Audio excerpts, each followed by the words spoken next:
Hi, everybody. How you doing? I'm Christine Schiavone, and our show is Spiritual Exploration. Tonight, we're going to talk about cosmic shamanism and planetary changes.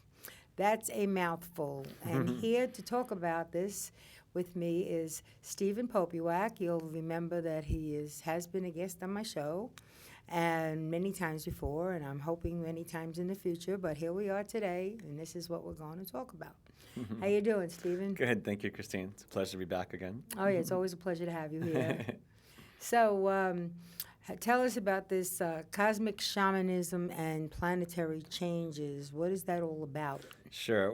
Well, even before we go into that specific topic area, I also recommend highly for viewers, if they haven't watched any of my material before, I'd highly suggest them to watch the last interview that I did with you, which was which was about the ascension process. Right. And even the earlier work about the tree of life and the Kabbalah, I think, would provide them even a better background in terms of Which they're all on at YouTube now, so you can go to YouTube and you can see them there.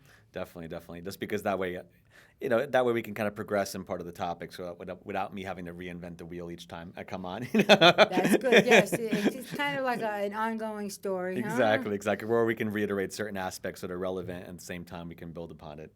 Yes. Which is definitely the goal.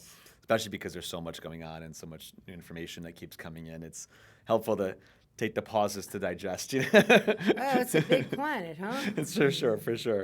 Well, I guess just basically to start off with the first part of the title, with cosmic shamanism, we would break the two words apart in terms of shamanism first, which I'm sure most viewers have had some experience or at least have heard about it or work with it. And what part of the difference about how I approach it is that, because traditionally more shamanic studies or shamans in general will work more with earth-based type of magic, or working with the elementals, working with the four directions, working with like native like medicines or plants, or drumming. There are different ways in which they would journey between worlds in order to provide messages or healing for people that they're in their specific tribe, say for example in the old days or modern days, that this terminology is of course expanded, but it still has the basic idea of being able to work with this living intelligence of Gaia, of Mother Earth, and being a vessel to tap into those energies and provide messages and guidance to help journey people into other realms where they can connect more to who they are, whether it be their ancestors, whether it be messages for them. And they would work a lot with the animal spirits and with totem animals, ancestor spirits. So part of that is included with what I'm talking about with the work I do, except it kind of makes more of a bridge point to a more cosmic level. So the idea here is that as the Earth is evolving, and even with the indigenous tribes, I mean, it wasn't just that they only focused on, the grounded form of shamanism. Many of them have had stories, oral traditions, where they discussed about their ancestors connecting to beings that came from upper world, from different, or star nations, which really we would refer to as some of the alien races, or higher dimensional beings that came in on actual craft, or would have had appeared to the ancient tribes and assisted them. So they were definitely aware of this kind of correspondence of connection between what we see on the earth, what's in underworld in terms of our collective subconscious, and what's in upper world in the heavenly realms, the higher dimensions that are beyond this particular 3D planet. So I work a lot on expanding this concept where we can work with evolving language and evolving ritual and meditation techniques to be able to start off with a grounding connection to the earth and use that as a catapult to be able to look into more of the cosmic level of connections, more of the cosmic web that we are part of, that our souls are part of. That we're all connected to each other. Exactly. So it's expanding, like almost think of like going from the old dial-up internet to more like satellite internet or a satellite cable versus just black and white TV screens. So the same thing is happening with the earth and with our consciousness. So it's evolving. Exactly. So that we're able to process more information, process the same way that your high-speed internet, is able to compress a lot more data, within a shorter period of time. There is a greater compression of information that is available for us, coming from not just physical sources, but also from the universe and from Gaia's immersion in this higher energy she is evolving into, that she is bathing in from the sun, from the galactic center, and from her own Kundalini rising, which we discussed in the last episode about the ascension. So because of this, it's kind of like our it's like expanding a neural network where we're able to conceive of new concepts that were previously harder to fathom or understand. Or the way they open up your chakras, and then you're able to see reality through those lenses of the chakras as they're more crystallized, as they're more charged up. It's like we're able to then see into other wavelengths, other stations that are broadcasting that we're a part of. But normally our brain filters out so much because of our conditioning and our day-to-day life, and more of the there are many reasons for that veil that is there sometimes between. Well, yeah, a lot of people wouldn't be able to comprehend what was going on. So they just say, this is not normal. Yes. I just go with the norm. I wake up in the morning and I have breakfast and I go to work and all this kind of stuff, and that's all they know. Unless they're like on a psychedelic trip and then they get a little taste of the higher realms. and there is a place for that, and that goes back to even traditional shamanism, where they would take different types of plant medicine, to be able to open up their pineal gland, their third eye, to rewire their neural networks, similar to even how like magic mushrooms or like the psilocybin has that effect of being able to rewire the neural networks and help people really kind of open up the third eye to see into other realities. Really? And With magic mushroom?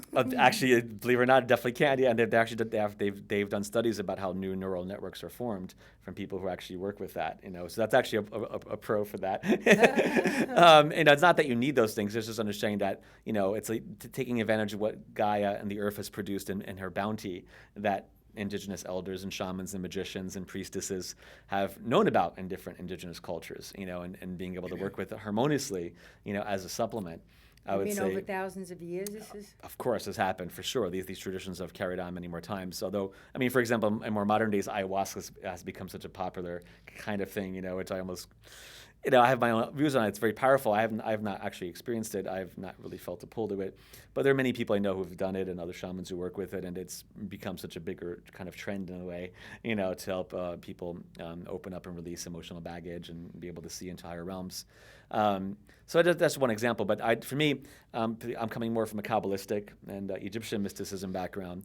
So I still work with those energies as a kind of construction project, if where it's kind of like a cornerstone where you're then building a series of connections that can be established from those traditions, and then you basically evolve it. So it's almost, think of like a fundamental note in music, and you can work with the harmonics, with the overtones of it. And so part of this idea is that we hear emphasized so much about the heart energy and the heart chakra being the pivotal key to our ascension, to our planetary changes that are happening, that Mother Earth's heart is opening, and we're really having to face all of our shadow sides individually and collectively about issues that have blocked our heart, that have blocked love energy.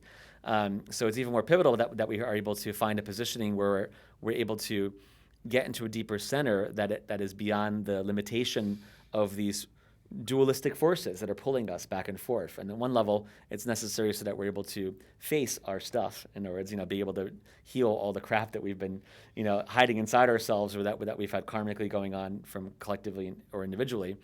It's like adding more voltage, more amperage is coming in, electrically speaking, magnetically speaking. It's like as you shine more light, it creates a sharper shadow. So then it forces us to reconcile like what has been blocking this light from shining in our bodies and our lives before. So that's why it's harder for people now to kind of run away from their crap, so to speak. And we kind of see that manifesting on all stages of our society, where people are flipping out over everything, and where the emotions are extra sensitized. And part of that is because there is this new energy coming in, and it's having that effect of polarizing us, of being able to kind of sift. And where is this energy coming from? Well, that's a combination. Some things I talked about also in the last interview. Part of it has to do with Mother Earth's own Kundalini, which is rising, and the shifts, the magnetic field of the Earth has been decreasing substantially. It's like less than 50% reduction in the past 2,000 years, which represents our last cycle, our last astrological cycle. So that means we're getting like twice as much radiation coming into the planet than we did 2,000 years ago. From and where? Well, from all over. It's like the Earth is constantly being bathed from neutrinos, from gamma rays, cosmic rays, and these are just terms that we are able to monitor, but there's so many other energies that we don't have names for, in modern science, that are bathing the Earth from the sun, from other stars. Can these rays be causing disease like cancer and things like that? Well, I would say for me, it's more the opposite, that as we line, if you're not in harmony with it, the energy can definitely also affect the heart, especially, just because it is about, it's kind of like a relationship between Gaia shifting and also the space that we're entering into as the solar system is moving around the galactic center. We've been entering a larger dust cloud, a plasma cloud, the material that stars are formed from, or that stars create when they explode. And so there's a confluence of factors that are adding to this kind of pressure cooker, in a sense, energetically, physically, and that as the Earth's magnetic field is decreasing, they've also been monitoring, especially this past year in 2017, the ionosphere, the level of the atmosphere where the electrical activity occurs, mainly from lightning bolts, and it's in a way, on a spiritual level, it's part of like Gaia's like neural network in terms of her electrical activity, that you would normally hear about what they call the Schumann resonance, which is like 7.83 hertz was one of the frequencies of this range of numbers. And that frequency relates to one of our brainwave states. And so the fact that there is a natural resonance in the Earth that relates to a brainwave state is a direct correlation that we're able to link up our own electromagnetic field with the Earth's electromagnetic field. And that's part of how we enter into like these higher realms, is through rhythm, through an alignment. And it's a heart-mind connection that is able to ground into the Earth. So when we're doing ritual meditation in nature more, we're able to synchronize our rhythms more with Gaia's electromagnetic field so that it creates this entrainment.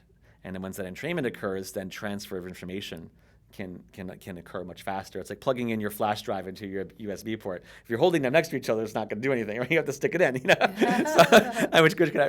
I mean, even for funnier analogies, there was an interface about that idea of like a tantric sexuality, like a link that we have with each other as well as with the Earth, and that it requires participation, not just being there. It's like why am I not feeling anything? Maybe you need to try and actually get into some action with the Earth where you're able to breathe and really feel the energy. And that's very traditional in even older shamanism, of drumming and being able to meditate in nature and feeling the tree spirits and really invoking the elements of the four directions as a basis. Even for the work I do in a cosmic level, I always start off with invoking the archangels of the six directions, the four and the above and below, which I also refer to in the Tree of Life videos. And so for me, that kind of creates a basic acknowledgement where you're welcoming, you're kind of setting the stage, just like we're doing here with the beautiful screenshots.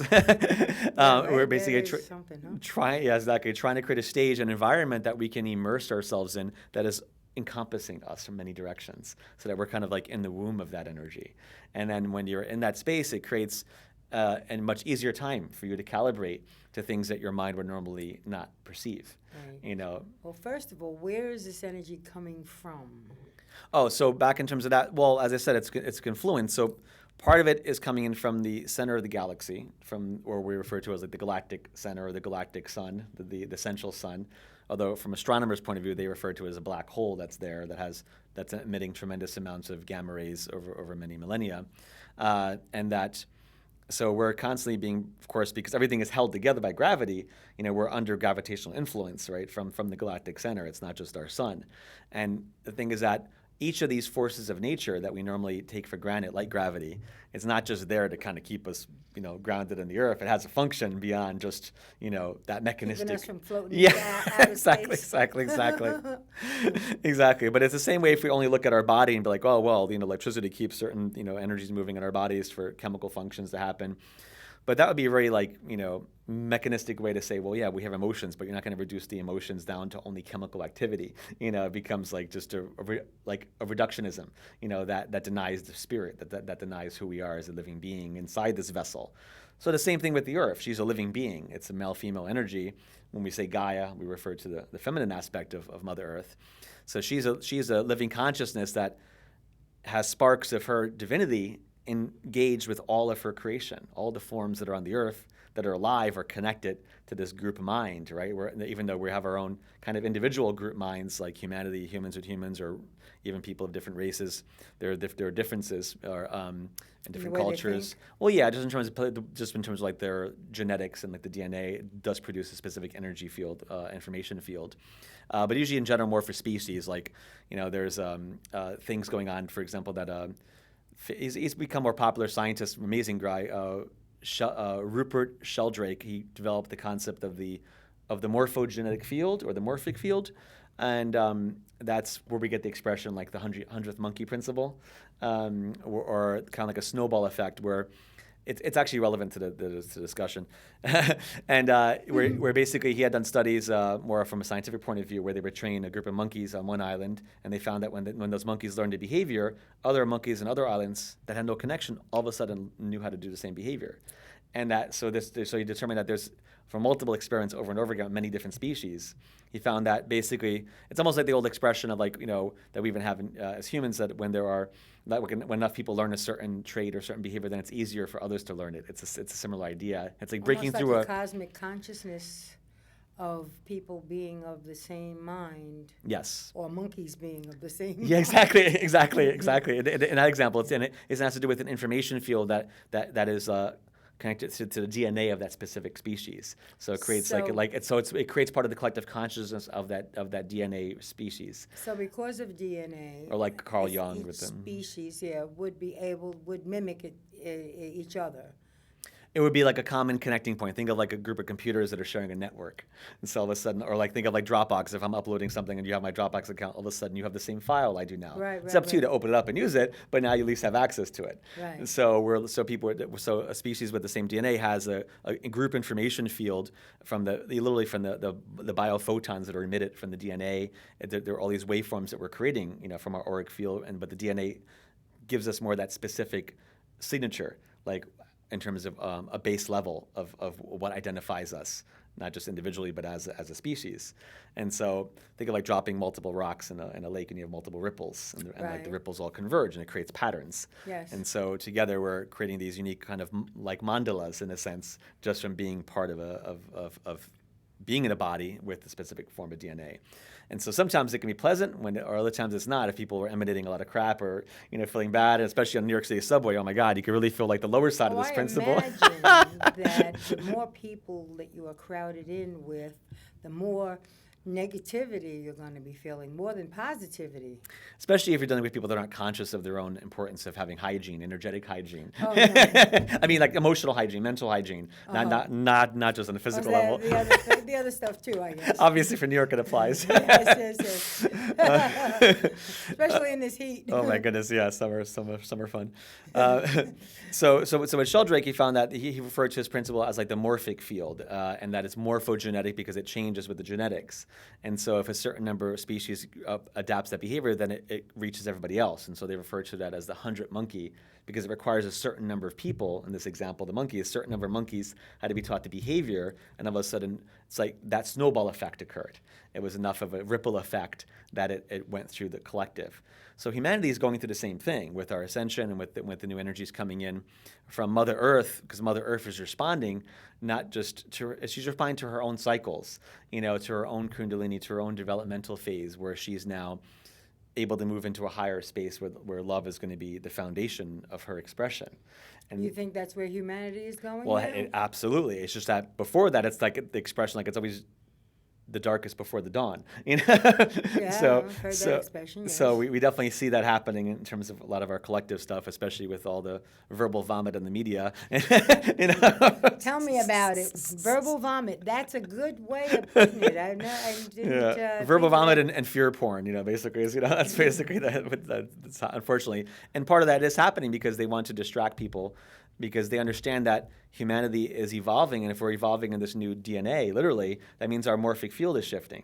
So if enough people have their DNA shifting because of love energy and the heart opening and the body responding to new energies coming from the planet and coming to the planet, then there's a tremendous awakening that would threaten the very nature of the matrix, of the system of controllers that have been so used to maintaining their hegemony over the planet and over different races and countries. You're talking about the media. Well, media is one tool of that, right? You have religion, you have you have all different things that have been used and misused, to basically suppress positive things, and to also take control of others. Because they understand that the power of our collective intention is going to be so much stronger if we are fully exposed to the new energies that are increasingly coming in, and this is going to be increasing over the next several years. This is just the beginning, and so there's a tremendous opportunity for us to really envision a reality that we want to create, not just individually, but to be of service to others and help envision a new future for humanity that embodies those principles. Well, that's what we were put here for. Exactly. That's unfortunately a lot of people haven't seen. They haven't figured that out yet. Exactly. We are here to support each other, not to hurt each other, but to support each other. That's why God put us here, so that we could help each other. Cooperate and connect and share in abundance, not in lack and fear and control. And that's right. That's right. But some people just don't get it. Well, the whole nature of the system is wired to support those who think the opposite. That's been the problem. That's it. And so Yes, that's why we need more people rebelling against the system and creating alternatives to society, from like a real new like green economy or alternative communities, alternative technologies that can maybe put us outside the normal grid, the expression, so we're not just in that stasis of thinking that this is only how things have been, therefore this is always how it's going to be. And that's part of the brainwashing in our collective and the media, is to keep people entrained to a rhythm that's outside of the Earth's natural rhythm. Keep us in fluorescent lights, keep us in the office or out of the sunlight, inject our children with excess vaccinations with more poisons and nanobots in them, all sorts of things that are going on where they're bombarding us, chemtrails, all different directions to keep us more contained, because they're on a higher level. They're so afraid that if they were to let go of all that control and actually give us positive things, positive, healthy food, healthy frequencies, so just the Wi-Fi and other things they broadcast, and we were able to sprout and blossom into a whole new society. And that this is happening inevitably, but so this is not that they're stopping, it's just that it's delay tactics, and it creates a bit of stress, a lot of stress for a lot of people, because it's like the energy of the new meeting the conflict of the old creates friction, almost like an earthquake with the tectonic plates, or like, so same if you talk to someone that's really stubborn, you're trying to show him something with that person that's something that's true, and they're totally resisting it. You feel that tension in the air between, say, you and that person, and it's people's inability, that cognitive like dissonance blockage, where they don't want to let go of their own identification with this ego form or with that belief system. That creates more division. And so these people are going to get a sharp awakening over the next several years, especially the next few years, as more things are even grounded in terms of coming out to the public with more disclosure, regardless of people's political orientation. There is a bigger fight going on in our governments, about releasing information as it relates to these changes, as it relates to planetary shifts, as it relates to our relationship to aliens, to higher beings, which can bring us back to our cosmic discussion. And because the idea is that we have been visited, and we are a part of these higher races of civilizations that have been around the earth since day one, and our governments have been involved with it quite directly. And so it's important that we as people not just continue to give our power away, to these organizations, to these structures, and just believe what we're hearing in the mainstream media. We have to be able to do our own research. It starts with our own connection. It starts with our own connection of you establishing a deeper connection to yourself, so that when you're in that more quiet, centered heart space, you can perceive other things that you normally would miss if you're more frantically running around trying to do things.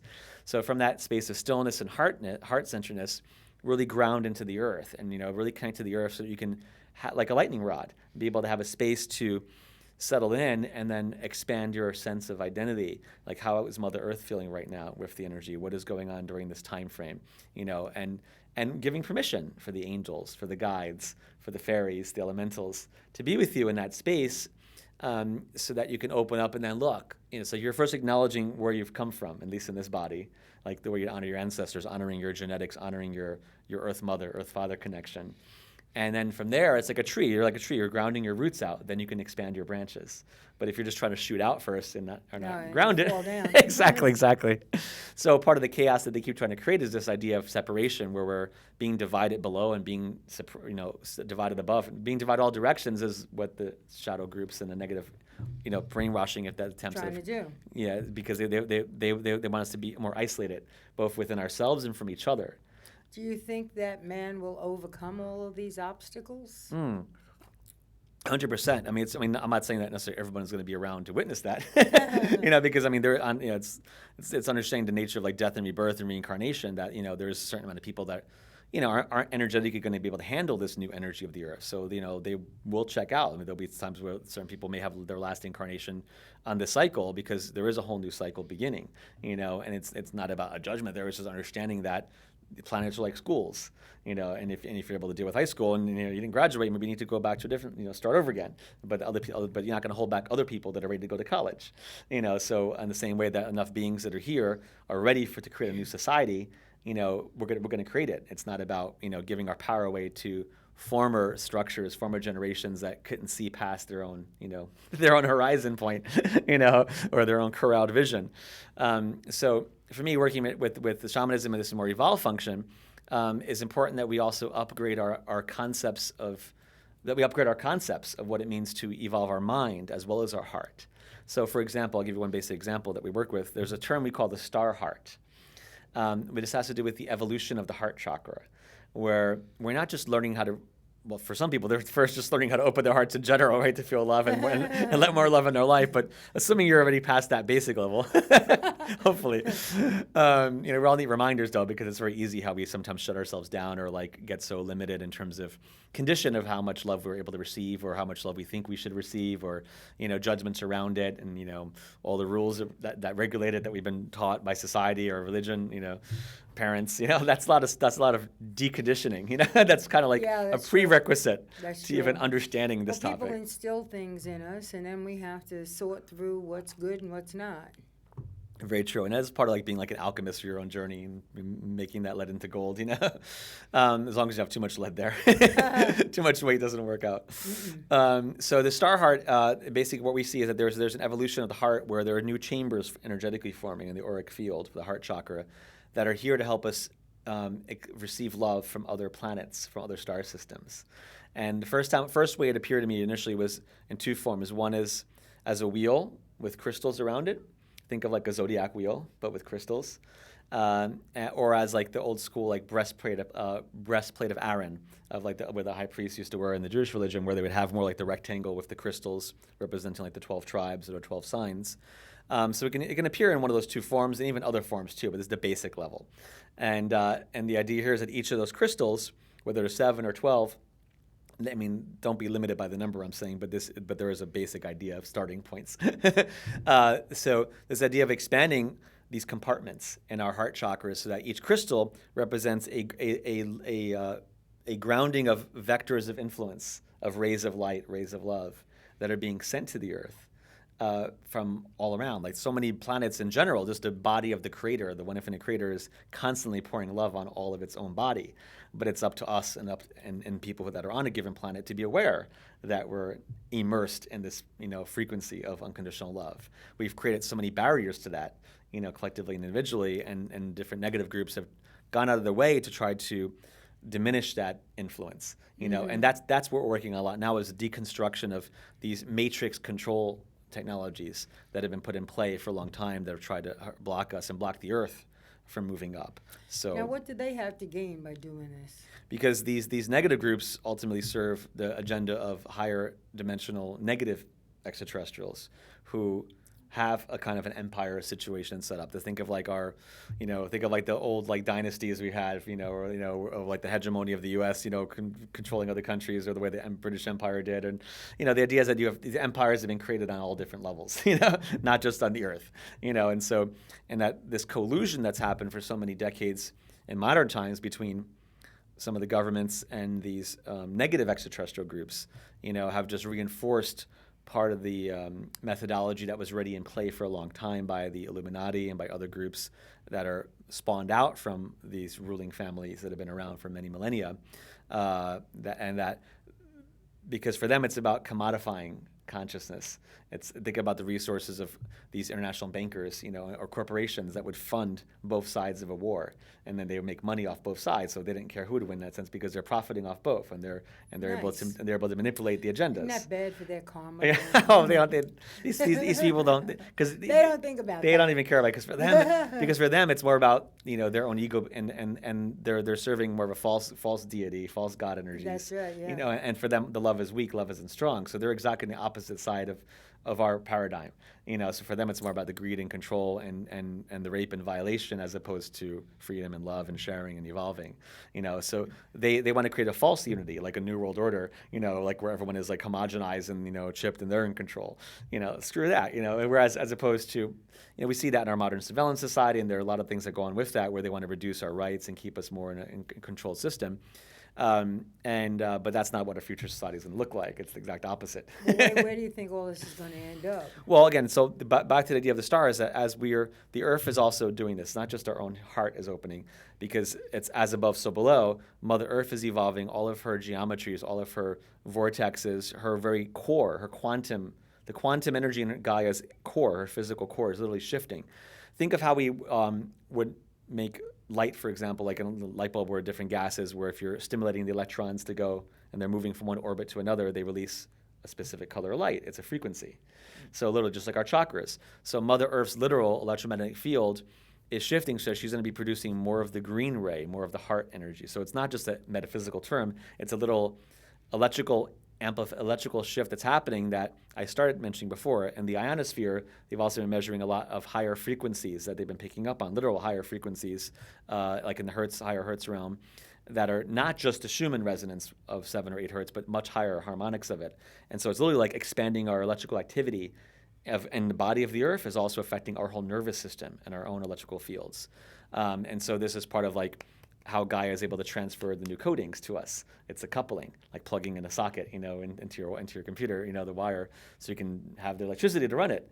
So we're upgrading our hardware so we can utilize this greater current, and at the same time upgrading our software so we can run whole new perceptions, whole new programs that we didn't even conceive of before that are heart-oriented.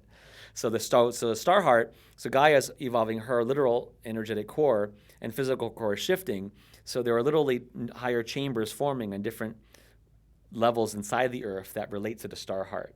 And so part of this has to do with new crystals, new compounds, new elements that are going to be that are forming inside the Earth. So literally it's like Gaia's redecorating her inner landscape to be able to make room for more of this love energy. And so part of that does make her shake and quake a bit, and because it's just like our own Kundalini, if we have chiropractic adjustments. You mean like earthquakes? Yes, for sure. I mean, there's a certain amount of earthquakes that are being, done by technology that are part of the more reflective of the war going on behind the scenes. And at the same time, of course, there's a certain amount of natural earthquakes, and then there's other things that are going on with nature environment that have to do with literally Mother Earth shaking out, burning out the old karmic energies that have been on her field for humanity is held around. So some of the fire and temperature increases and things like that also have to do with a spiritual fire, spiritual awakening that is manifesting physically, because the same way our bodies, if we're not paying attention to our emotions or our thought processes, and then our body has to get our attention. We may get physically sick because we're not listening to, our heart, or we're not following our passions, or we're like, in denial of something, or in a negative relationship, all different factors that are variables of us using them as a catalyst for change. But if we ignore those signals, then our body is the last one that has to, oftentimes will give us a message, slow down, you have an accident, or you bang into something, to give you that momentary pause, right, to consider what's going on. That's why those things happen? Because the universe is trying to wake us up or something? Or a certain amount of time, for sure. I mean, aside from things that are being externally projected, in terms of aside from us being poisoned from the air and from the from the waters and things like that. I mean, of course, that's going to affect a lot of us. But the more in control you are of your own immune system and your own bioenergetic system, your mind, your emotions, the stronger you are and the more resilient you are to be able to compensate for those violations, but still, we shouldn't have to worry about that to begin with, which is it's really a huge crime against humanity that so many of these atrocities are happening right in front of our eyes, and people are so brainwashed and caught in their own asses, so they can't. Everything, yeah, and I realize this is not normal. This is not natural. That's what they say. People are like sheep. So a lot of that stuff's going to come out in the media. There's a lot of forces working towards, pushing for that disclosure of this suppression and of information and human rights violations that have been going on. That's all going to come out because we need to have a great healing. We need to have a great review. People need to understand what has been done to them so we can move beyond it and have justice as well as love. How long do you think this is going to take? Well, I mean, I'm hopeful the next couple of years. Well, no. It's definitely because it's not just about it being an option. It's that on a higher level, it's already been done. It's kind of like we're catching up with where Gaia is already at, because on this higher dimensional level that we're going into, it's not just about our normal 3D view of time. Our conception of time is so limited compared to what it really is from higher dimensional viewpoints. It's more cyclical, or think of, and as well as spiral, more nonlinear. So things in the future affect us in the past, and likewise, it's not so. In the present moment, we're receiving influxes from both the past and the future. And so the more we are able to, not just the more we're able to bring our heart energy and really follow our passions and connect more with what's happening in nature and with each other and create more of a cooperative community situation, even locally within your own, if it can't be possible in everybody's family units, but at least within your own communities or within close circles and, going out, networking, expanding that out, the more we can turn on those small brush fires of our local heart energy, and then it creates bigger bonfires on the morphic field. So the more that light is glowing on a bigger level, Mother Earth responds, and then higher beings that are positive aliens that are multidimensional, they're waiting for that signal more for us to be like, hey, we want to initiate contact with you. So the idea of the cosmic shamanism is also opening up that invitational space in your meditation space, in your ritual space, where you're asking and giving from permission, because the positive beings need your free will to ask them, the same way the angels aren't going to just come at you unless you're, maybe an emergency situation, but they want to be invited. The positive beings. Yes. Now, the negative ones don't care about your free will or what you think about what's going on. For sure. And and they still technically have to abide by certain principles, but they like to find loopholes. They're like good lawyers. Good lawyers. Yeah. There's such a thing. I'm good lawyers. I wouldn't say, I should say more like slick lawyers, because they're able to find that fine print that we forgot we agreed to, and that's also a big part of what we're facing individually and collectively with the heart awakening and our relationship to higher realms, is that we're being forced to be more accountable for our personal self-responsibility and things that we've created before that may be still impacting us or others, karmically from other lifetimes or things from early childhood or things that were done to us or we've done to others. Because the law of love energy there is about forgiveness and the importance of accountability first. So having people be made accountable is the first step, so we understand that boundaries are important. Boundaries. Sure. Yeah, but sometimes people forget that when they're all in these states. So it's a good reminder that we're in a space of love. Let that love be like an inner sun in your heart chakra. So first, it's about I would do meditations with people in groups and individual work. We first do work with the sun so that you can be able to receive love again from the sun and understand that the sun is a metaphor as well for your own heart chakra, to be able to receive that unconditional love and radiate it. As the way that the sun radiates to us the unconditional love of the Creator. It doesn't care who you are; it shines on everybody equally. It doesn't care if you curse it, put shades on; it's still going to shine to you. It doesn't freak out, right? It's a one stable factor in terms of it's going to be here for us. Yeah. So it's a great idea for us to illustrate our own lives. What do we put in the center of our own lives? The sun is in the center of our solar system for a reason. It's not just spread all around. So it's the same. Love should be in the center. Love and light should be in the center of your body, as it is in our heart chakra, and the same way in our medicine wheel. When we are kind of honoring the directions, part of the cross, the equal arm cross, even the Christian cross on a higher level is about understanding that when we have the Christ consciousness or the love consciousness, that helps to reorganize the four directions. So it's like the center of the cross is supposed to be love in the heart, and then the four directions are around it, and it becomes a cross of resurrection, not this cross of martyrdom that we have in most of the Catholic churches, and always having the same image of Jesus on a cross being crucified. It's part of the programming of keeping us in the old cycle, keeping Christians in that example, and this applies to other religions too, wherever they are holding this idea of a martyr or sacrifice as opposed to ascension and he ascended. Why do we keep having images of him where he's still being crucified? And that's why in some of the Christian faiths they don't have exactly the cross; they just have the cross. Which would definitely be a step up. And I'm thinking more about the powerful organizations that have so many people still around them, right? And so, but this again, because at least they're more aware that this is important, that we don't keep a powerful figure that's supposed to be an inspiration for us in an old context, because then that just reinforces negative thought forms that keep us bound in our own lives. We become shackled to the very cross that we're supposed to resurrect from. And this idea is the cross is the four directions. It's the root chakra. It's the earth. So if we keep crucifying the cross, we keep crucifying ourselves a lower aspect of that, it's the same on a subconscious level. It's saying that we're not safe. We're not able to be grounded on the earth because you might be persecuted or you might be killed or it's not or there's conflict, disharmony. But if we bring love back, so when we do meditations after honoring the directions, really want to connect to the earth's core and really have the earth core heart chakra come up to our bodies, so like a geyser. So you're filling yourself up with this higher frequency love that Mother Earth wants to transmit to you. And there's been a lot of things trying to interfere with that. And so part of that work, again, is refining our connection and meditation and visualization and asking, different angels and guides to purify those levels beneath us so that we're able to expand the depths of our foundation, so then we can reach more towards our cosmic heights. And so it's like a tree where they're trying to squeeze a tree in so it doesn't, grow to its full potential. Oh, yeah. So it's the same idea energetically what's happening with us. So by updating our heart and our brain waves with new concepts, for example, like with the star heart. So we'll use the idea of the star heart also as a kind of beginning point of inviting higher beings to come in. For example, there's beautiful beings I work with from the Pleiadian constellation, and these, which normally we call like the seven sisters in the Greek mythology. In the Egyptians, they were the seven Hathors. There were seven aspects of the goddess Isis. It was very important to bring back because of them. Again, the idea is that as we're trying to evolve our heart and our mental concepts to encompass a greater collective consciousness, because we're being invited to go into a cosmic family, a galactic family of commonly vibrating worlds and above that want us to participate with them to create a new vision, and to realize that many other worlds have evolved already, way before the Earth did, and that they want to help us evolve too. And so that's where we're creating a bridge so that we can communicate more directly with them in our dream time, in our meditation time, in our journeying time, and our waking time, ultimately. So that this creates a more invitational space for them to land more directly, for their spaceships, their higher dimensional craft to, have global landings and be like, okay, we're here for you, humanity. We want to invite you to our new love family. It's the Confederation of Planets, like a United Nations on a galactic level. But they have to make sure that everybody's willing.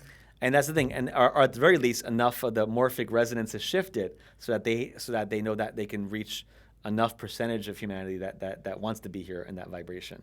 Because the Earth is already doing this. The Earth has already chosen this. So it's more like we need to catch up with what the Earth has already done. Do you think that there are people like ourselves who are already in that vibration? Oh, for sure. Absolutely, 100%. And this is why, they'll appear to smaller groups first because, it's giving them permission to come in. But depends where you are. We have had times we did meditations where I do, like in Central Park at the obelisk from Egypt. It's from Egypt and behind the Met Museum. But we've had, when I first came back from England last summer, and we were doing a lot of intensive grid work, like trying to put new parameters in place for the new grid. And there was a lot of harassment I was getting on many levels, and we came back and like right away that we had two black helicopters that came over us when we had the obelisk, but we also had these higher flying UFOs that were coming. And during that meditation, I was channeling a group from Arcturus, and this group from Arcturus is connected to the Norse mythology of Thor and Odin.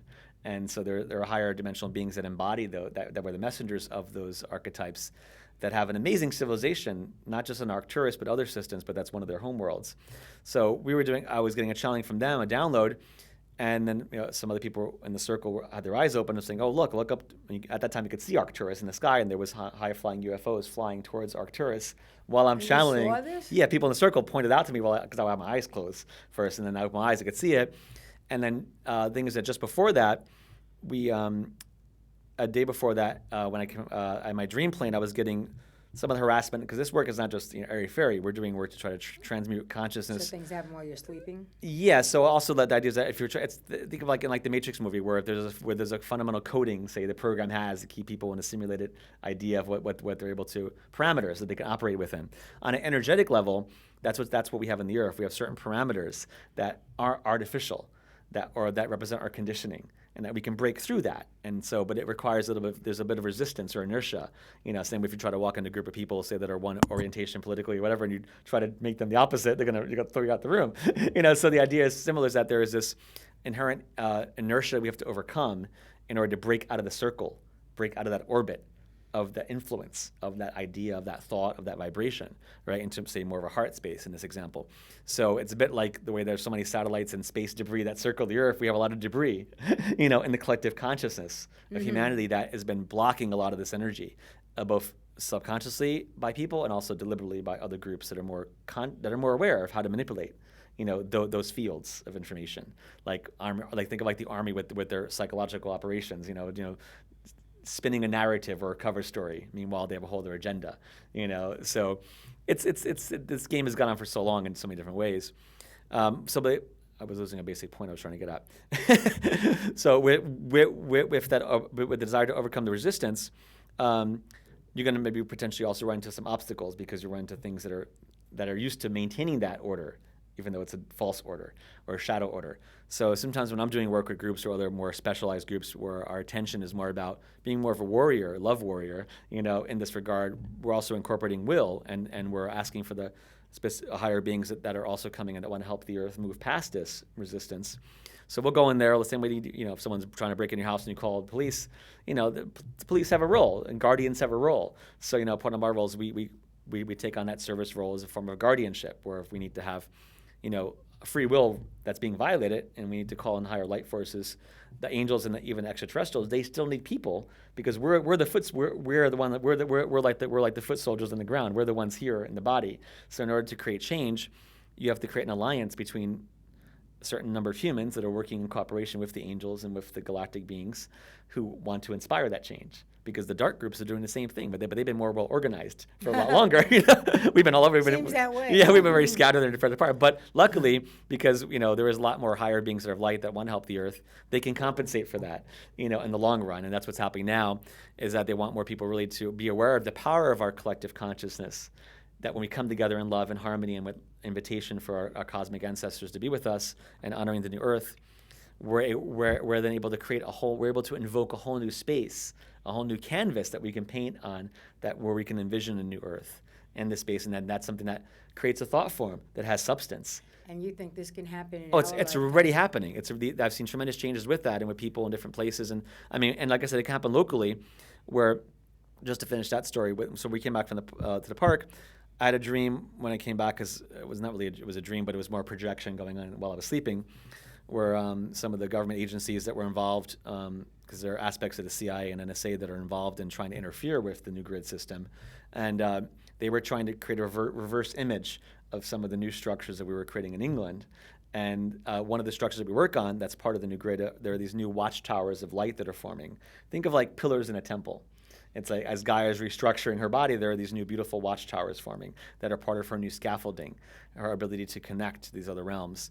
And so obviously ones that are interested in keeping the old temple don't want those new structures to be grounded. So I had some definitely interference with that. So they were trying to reverse the image and have me be impaled by the pillar instead of being in a space with the pillar. So I was like, we have to switch this out. But it was so devious how they want to switch imagery always, reverse stuff to try to block successes you make. And so I had a dream with a black helicopter, and I have myself being the visual of being impaled by the pillar instead of supported. Kind of like what I mentioned before with the Christ being crucified, the same idea where they want to try to make us fall into it instead of being supported by it. So that ended up happening literally, energetically, when we got to the obelisk, because a black helicopter came, which they never come at the obelisk. I've had them come at other places, but never at the obelisk. And they projected this wave that felt like an implosion wave, and an energy field to try to collapse the grid we were making around the obelisk, because we used the obelisk as an antenna to connect to other points on the earth and amplify our intention and the guide's intention. Think of like a mass broadcast where you have greater reach with your radio station or TV station to reach many more people that are out in the boondocks. What are these black helicopters? What are they there for? What do they want? I go into that in like also many other videos, but I had harassment from them starting back in the early 90s, when I first encountered them doing work with the sun, and they're part of a covert group and more like a multi-agency group that uses them to monitor certain activities going on that oftentimes has to do with UFOs or aliens coming in and out of the planet, like so their that's ships. What they're looking for. But not just that, but they also monitor certain activities that are telltale signs of basically people breaking out of the matrix. Like literally, because we create a certain field, or if we're creating an astral portal and the higher beings want to connect with us, there's a vortex that's created. There's an energy shift, and so they have technology that can sometimes pick up on those activities, and then they want to be aware of who's contacting who, and the desire to try to shut it down. So it really is like a matrix patrol system in a sense that we have that people don't realize is going on. Mm-hmm. You mainly heard about the helicopters in the past from UFO abductees or being harassed by helicopters that would fly over them once they had an encounter with a UFO, and because they also want to monitor, who's in contact with higher beings or extraterrestrials. That makes sense. I can understand that much, but they take it too far because then they want to mess with you, because then they'll have technology that can scan your auric field and then they can project stuff in there to try to sabotage your space, and I've got hit with them years years ago where they were just trying to they just bombard you, and I was on the ground almost about to throw up, with feeling like I was being punched in the stomach and strangled with the frequencies coming in. That's a longer story I go into in other videos, but I was on the phone with a contact I had with the NSA at that time when that was happening, who had years ago admitted, some of the harassment I was getting from the work I was doing. He came and met with me back in 2001, and he talked about that. So this is a very real thing for me and many people I've been associating with. And it's also a good measurement tool, because I can see, was using the work I do to also develop techniques to block out some of their technologies, because I was getting hit with it so much over the years, and I was getting harassed, and I'm like, this sucks, it hurts, as well as being just really annoying. So, and over the meetings I had many years ago with that NSA contact, and he had confirmed to me about, a certain level of harassment that I was getting, and that he was investigating it, and, but also so that they were fine-tuning their stuff on me, to see how I could block it out. So they also play games in that sense, So how'd you do with it? Well, it's still an ongoing process on and off. No. I mean, I still do stuff, but no, it's far beyond what I was able to do before. But they also get more advanced with the technology, and they've gotten very slick with some things they're trying to do. So, we still have the power to overcome it, but it also shows us how desperate they are to try to keep the thing in place, because they know that their timeline is limited. There's so much new energy coming in, so they're more desperate just to kind of keep people under the illusion that, oh no, everything's the same. Just keep focusing on your reality TV shows and the soap operas in your life, and not think about this whole other reality that is possibly for us to conceive and give birth to. So a lot of it's about just clearing out the muck and guck so we can be a clear vessel for our galactic ancestors. And just to complete that earlier story, so then we were in the park, and the UFO came by over Arcturus, and then a second one came a few minutes later, and that one was literally trying to chase away a higher flying UFO that felt like it was trying to come lower, but it was moving in rhythm with it. And so that's why it's sometimes harder for these ships that are positive to come lower, because they're getting harassed by these shadow government idiots, who are trying to keep people out of connection with them. So if it's other spaceships are... The positive ones want to reach us more, but they know that they has a certain perimeter they have to abide by. And they're trying to get rid of the negative ones. Yeah, and also, but if you want to have a closer dialogue, we're trying to call them in to come closer, and they're telepathically communicating with me and other people doing the work, during the sessions and meditations. But then you have these, but then occasionally, in this situation, I was obviously being monitored more. When the helicopters came, they were trying to interfere with that. And because when we were in England 2 years ago, we also, during the first activations we were doing out there, that had to do with the Hypercube, a grid, we call it Hypercube. Hypercube is a fourth dimensional cube. Like a normal cube has 8 points. A Hypercube has 16 points. And we were doing work to basically help restructure part of the land there, because one of these new pillars of light wanted to emerge that was going to represent one of the 16 points. And so I had remote viewed a spot in England we need to go to, and 2 years ago, the first activate, and the guides, some of my Arcturian allies and some of the Palladian ones, had said that they were going to affect some of the crop circles for us, because it was part of the work that was showing us that we're in alignment, and I'm like, oh, that sounds cool. We'll see what happens. So literally the first day we do our first group meditation in northern England, up in Yorkshire, and we're visualizing the Hypercube around us in a specific way and around England.